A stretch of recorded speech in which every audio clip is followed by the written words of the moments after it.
Hey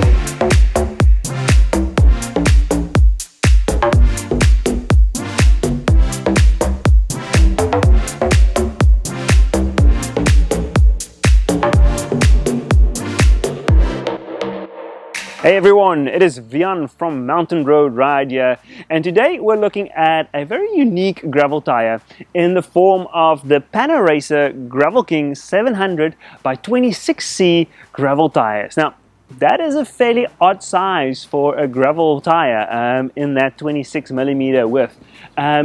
If you want more details on why I went with that particular gravel tire, do check out my blog post. I go into a lot more detail in my search and the quest to find these specific tires. You'll find that, you know, I went into quite extensive depth in terms of measuring different tire widths to try and find something that was as wide as possible for my standard road bike, because ultimately that's what I wanted to do with this little bike experiment, was to try and see if I could take my regular old road bike with carbon wheels fitted to it and take it on some mild gravel trails in the area. Mild is the key word in that statement, because the roads in my area, the gravel roads in my area, just aren't suitable for something like this. This kind of setup is just not gonna do when I want to go on the standard gravel roads in my area. But I wanted to test it out, and that's what this video is all about today. I'm going to take you on a ride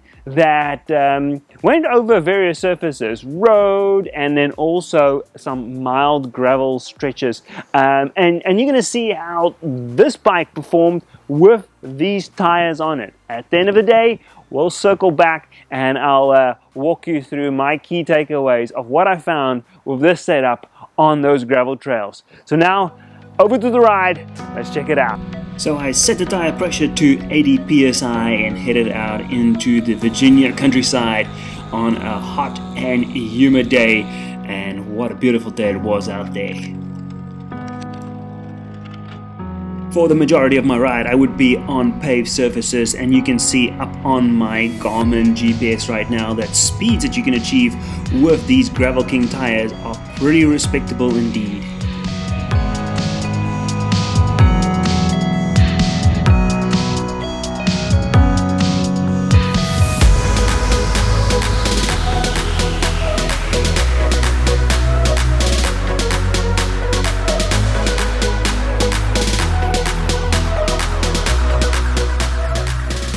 Even with the name of GravelKing, these tires still performed really well on the road, and even on this paved footpath that I'm on right now, the performance was still really good. Acceleration, speed, and handling all come into the picture when you are riding with these tires on a paved surface. All in all, it sure gets that sign of approval for a paved surface. And next up, let's check out the dirt. Alright, so I had to take a little bit of a detour from my planned route just to go on this sweet little gravel road down here. I've been down this road a while back on the gravel bike, and I just couldn't resist. I mean, just look at this thing. You are in the forest, just incredible beauty. You've got a spring running right there. And so I wanted to see if these tires could do the job on this, you know, what is a fairly mild gravel road. And I'll zoom in for you so you can get a sense of what I mean by mild. I mean, this is as smooth as it's gonna get in terms of gravel. You don't necessarily want to be riding on this stuff, but on the wheel track itself, I think there's just more than enough of a smooth surface for some tires like this to run. So so far getting the job done really nicely on something like this that I would consider a bit of mild gravel, right? So I think that's the beauty of a tire set like this, is that you can take it on something like this and feel relatively confident that you won't necessarily run into crazy puncture issues. And I mean, again, just look at that. That is what you want to see when you go on your little offshoots from a regular road. This is just incredible. Why not explore places like this? Alright, so we have arrived at a spot that I specifically chose for today. This is what the whole ride is all about, is to come out to the C&O Canal, and I'm going to turn onto the canal towpath right now. And as I've been saying all along, the whole point with riding on gravel tires like this is maybe that you need to restrict yourself to mild gravel, and for me it doesn't get any milder than this towpath that we're going to be on right now. So follow along, we're going to zip down that towpath on a regular road bike with these GravelKing tires on them, and let's see how they do.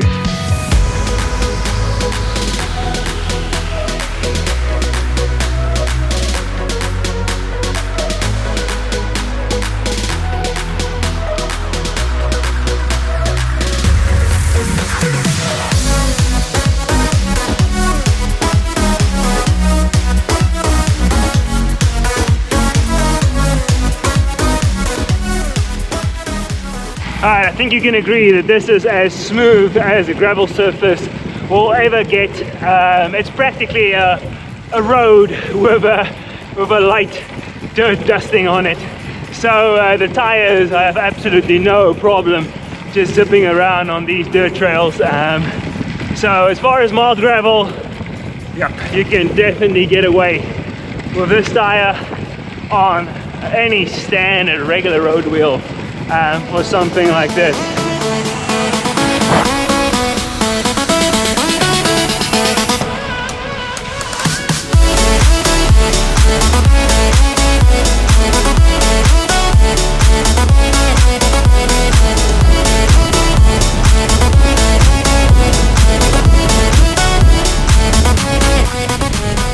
Alright, so as I mentioned in the beginning, the tires are currently inflated to 80 psi.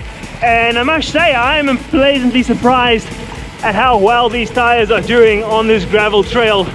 I hardly feel any of the smaller bumps.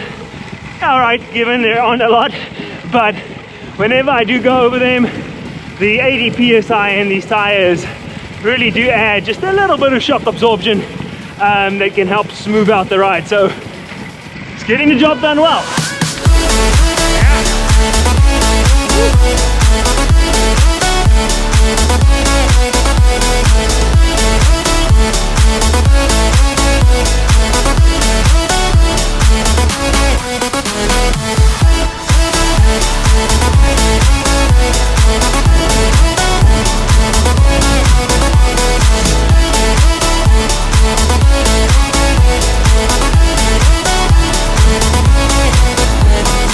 Right, so that brings me to the end of my little gravel experiment for today. So you can see the trail continues along that way. I have just come from that direction over there, and what we're going to do next is just hop over the river via this ferry. I can say I thoroughly enjoyed this section. I was pleasantly surprised at how well these tires performed. Again, it's not the world's most challenging gravel section, but it sure felt really good. The tire pressure at that 80 psi gave it just enough shock absorption to smooth out the ride, and on something like this, a regular road bike, I could very comfortably zip along this trail and even touch speeds of 20 miles per hour, 32 kilometers per hour plus. So all in all, very enjoyable.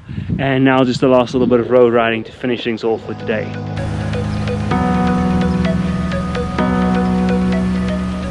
A nice cruise over the river with the ferry, a spin through the downtown Leesburg area and back to the start to end off a really enjoyable ride.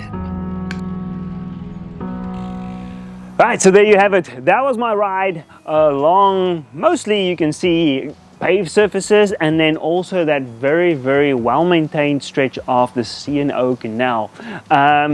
Obviously that is as good of a gravel stretch as you'll ever find, and so what I actually want to just walk you through now is just my key takeaways. And for me, it comes down to the fact that these tires are indeed suitable for gravel riding, but at the end of the day, it's not necessarily the limitations of the tires that's going to hold you back, but rather the limitations of the rest of your bike. I think in my instance, my frame and this wheel set will give in long before I even get close to maximizing the potential of these tires. And I'm sure there are some die-hard gravel riders out there that is willing to take me up on that challenge and put it through the test on more challenging gravel sections.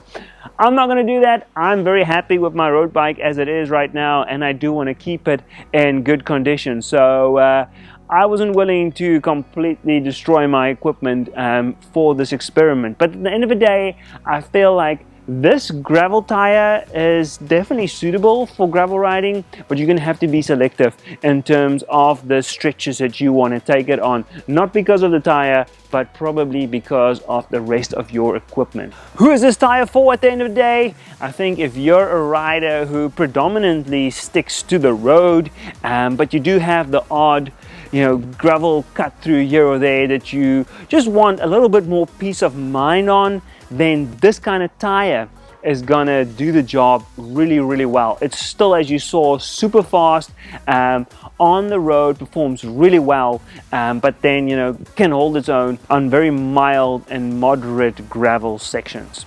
So that's my key takeaway. I hope you enjoyed this video. If you did, please like it and do subscribe to our channel, and there'll be plenty more gravel related content in the future.